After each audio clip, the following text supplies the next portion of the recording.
takhruju min qa'ri Adan.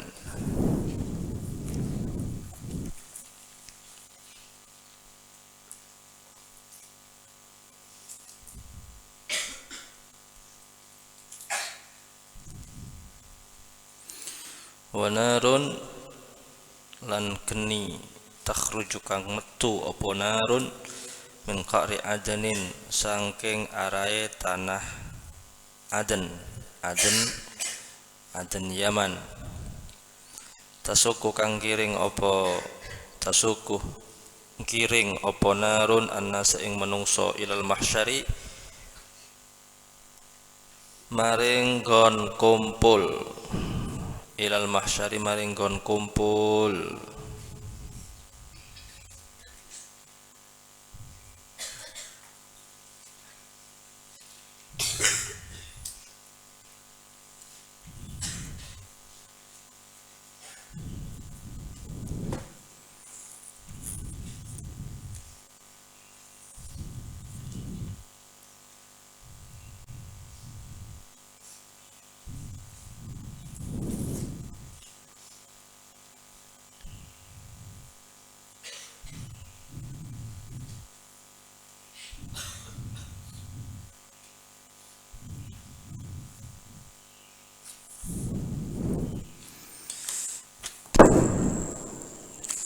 Kemudian berikutnya adalah munculnya api dari Yaman.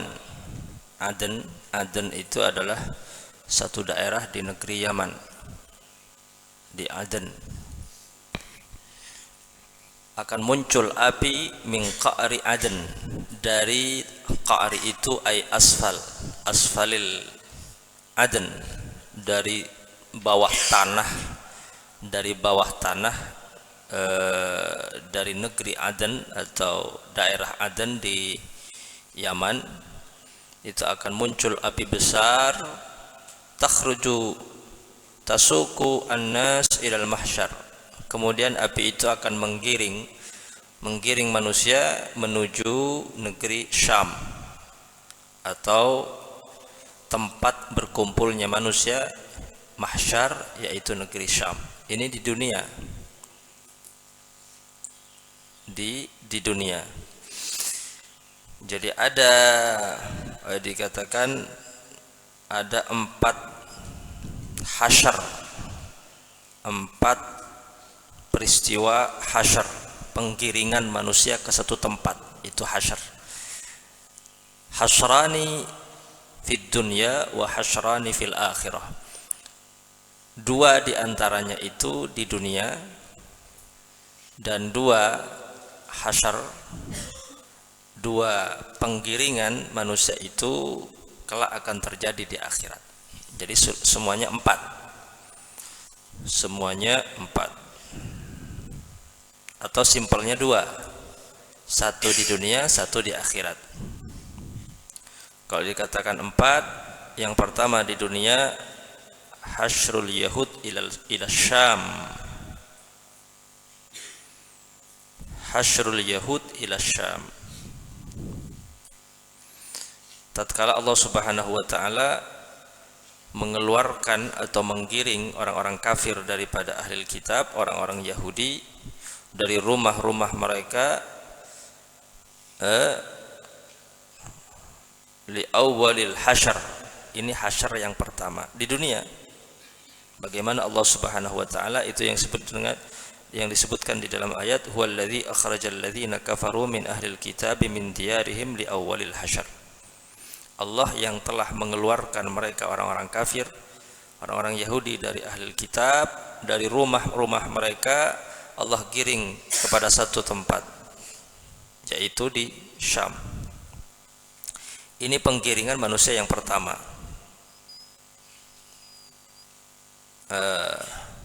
Penggiringan manusia yang pertama. Nah, penggiringan manusia yang kedua di dunia, ini yang disebut dengan di dalam hadis sahabat Hudzaifah ibni Asid. Hudzaifah ibni Asid, seorang sahabat, pernah berbaiat kepada Nabi, pernah berbaiat untuk masuk Islam kepada Nabi tahta syajarah, lalu kemudian meninggal di negeri Kufah, sahabat Hudzaifah ibni Asid. Ini satu ketika Rasulullah berada di padang Arafah dan seluruh para sahabat, di antaranya ada sahabat Hudzaifah ibni Asid, sedang ngobrol bersama sahabat yang lain, lalu kemudian datanglah Rasulullah Shallallahu Alaihi Wasallam. Rasulullah kemudian bertanya kepada para sahabat, ma tazkurun, kata Rasulullah, apa yang sedang kamu obrolkan? Kamu sedang ngobrol apa? Kata Rasulullah. Qulna as-sa'ah, kami sedang bercerita tentang terjadinya hari kiamat ya Rasulullah. Jadi sahabat itu ketika berkumpul, Rasulullah bertanya, Mbak Naria, kamu ini sedang membicarakan apa? Sedang ngobrol urusan apa? Qulna as-sa'ah, ya Rasulullah, kami sedang ngobrol tentang kiamat. Lalu kemudian Rasulullah mengatakan, inna sa'ah la tuqumu hatta takuna ashru ayat, ad-dajjal, ad-dukhan, wad-dajjal, wad-dabah, wa tul'u syams min maghribiha. Akhirnya kata Rasulullah, wahai sahabatku, kiamat itu tidak akan pernah terjadi kecuali setelah munculnya 10 tanda kiamat kubra. Asap besar, dajjal, binatang besar, terbitnya matahari dari ufuk barat, 3 gempa besar di timur dan di barat dan di tanah Arab, lalu kemudian turunnya Nabi Isa alaihissalam, keluarnya Ya'juj dan Ma'juj, dan api yang keluar dari dalam tanah daerah Aden, yaitu satu daerah yang ada di negeri Yaman. Tasuqun nas ilal mahsyar, api besar itu akan menggiring seluruh manusia ke satu tempat, yaitu negeri Syam, ke satu tempat di negeri Syam. Atau di dalam hadis lain, ketika muncul api besar, ketika Nabi menceritakan tentang akan muncul api besar, sahabat bertanya, ya Rasulullah, ketika api itu muncul, kami ini kemana ya Rasulullah? Alaikum bisyam, kata Rasulullah, kamu pergilah ke tanah Syam. Atau dalam hadis ri langsung, tasuqun nas ilal mahsyar ay ila asyam. Ini peristiwa ketika di dunia, ya, sebelum di akhirat. Jadi di dunia itu terjadi peristiwa penggiringan manusia kelak di akhir zaman, dan itu menjadi tanda kiamat kubra, yaitu munculnya narun, api besar yang muncul dari dalam tanah daerah Aden yang ada di negeri Yaman. Api itu akan menggiring manusia ke satu tempat penggiringan, yaitu mahsyar, yang dikatakan itu adalah negeri Syam. Negeri Syam.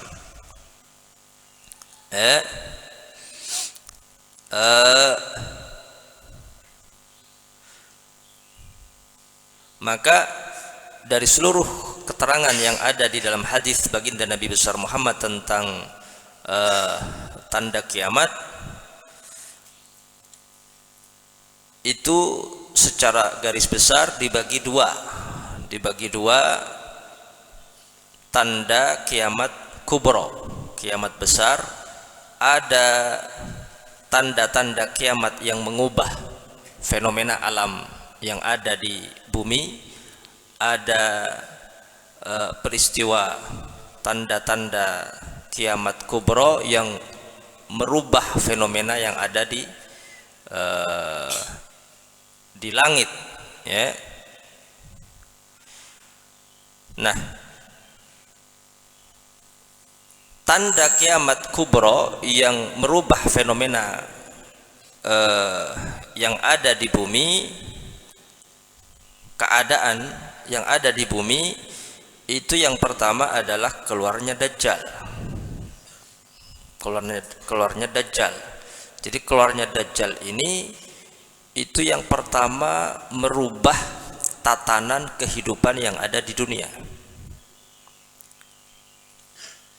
Sehari menjadi 1 tahun, lalu kemudian sehari setelahnya seperti 1 bulan, lalu kemudian menjadi kayak 1 minggu. Jadi keluarnya Dajjal ini adalah awal dari perubahan tatanan kehidupan yang ada di dunia. Menjadi berubah, waktu menjadi berubah, keadaan menjadi berubah. Itu diawali dari munculnya Dajjal. Lalu kemudian turunnya Nabi Isa alaihissalam. Setelah Dajjal turunlah Nabi Isa alaihissalam dari langit dan keluar dari menara putih yang ada di Masjid Damaskus, Syria. Dan Nabi Isa ketika turun salat subuh dan menjadi makmum daripada imam yang ada di Masjid Damaskus, Syria. Jadi Nabi Isa tidak menjadi imam, justru menjadi makmum. Dan ini menjadi suatu kemuliaan bahwa Nabi Isa turun untuk mengikuti apa yang menjadi syariatnya Nabi Muhammad SAW. Tidak untuk mengubah syariatnya Nabi, turun tidak untuk membawa syariat baru, tetapi Nabi Isa la rasulan walakin hakaman wa adalan, turun untuk menjadi hakim dan memberikan keadilan yang merata di dunia, mematahkan salib, membunuh babi, membunuh Dajjal, lalu kemudian meratalah amanah dan kejujuran di alam di dunia. Itulah yang terjadi ketika Nabi Isa alaihissalam turun kelak di akhir zaman. Setelah Nabi Isa turun, lalu kemudian keluarnya satu kabilah besar, yaitu Ya'juj dan Ma'juj, yang merusak setiap negeri yang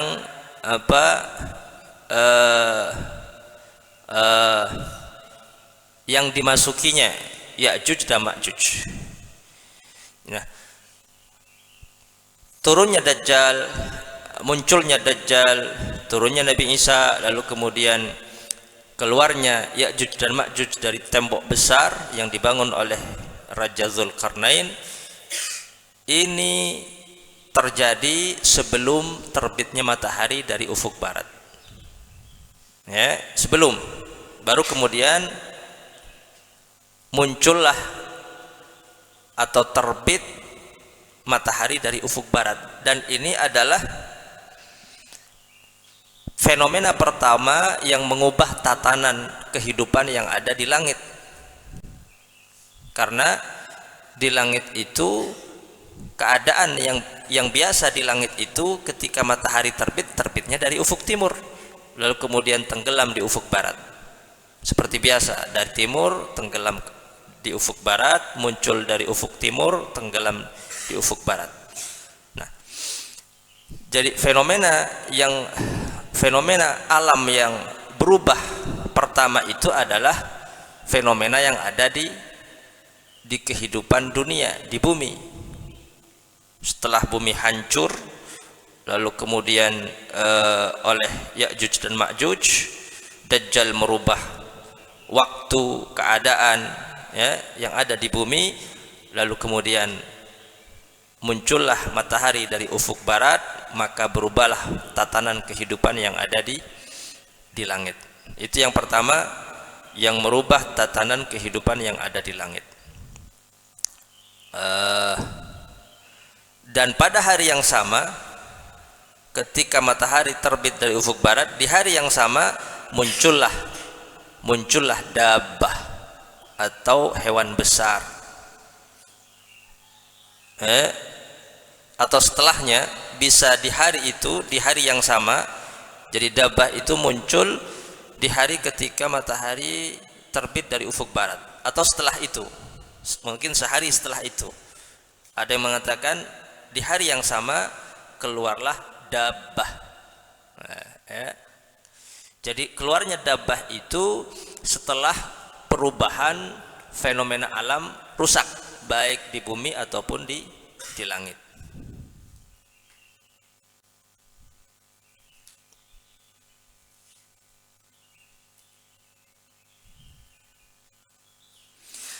Adapun pertama yang paling pertama tanda kiamat kubra adalah api yang muncul dari timur. Api yang muncul dari timur, bukan dari Aden.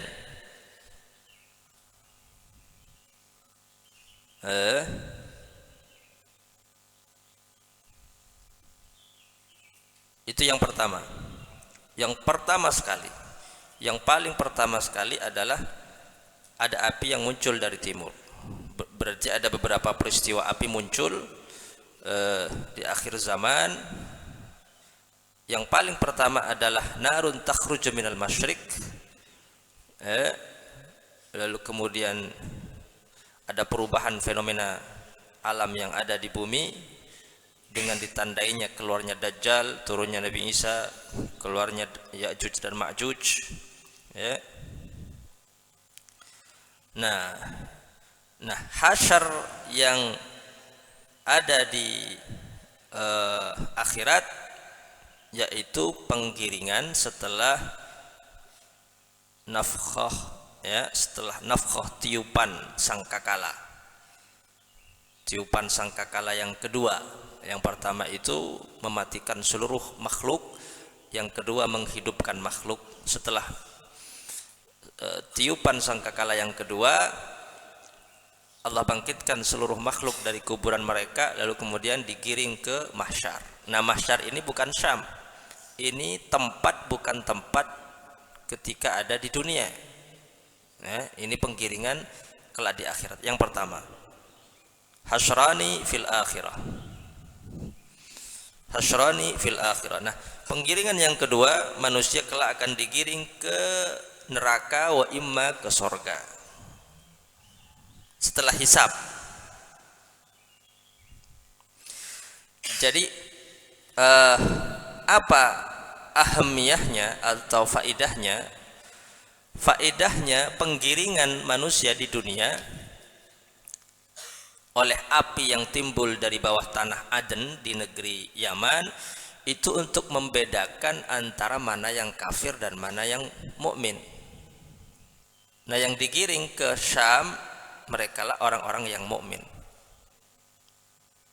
Sedangkan penggiringan kelak di akhirat dari kuburan mereka menuju mahsyar itu faedahnya untuk lil hisab wal jaza, untuk penghisapan, untuk menimbang amal-amal mereka.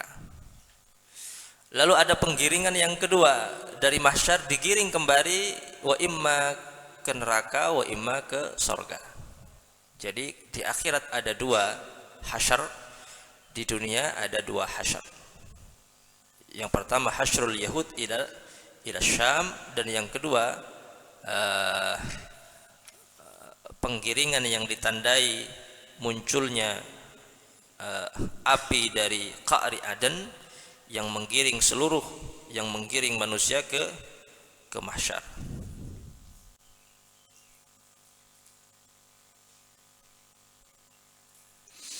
Digiring secara hidup-hidup.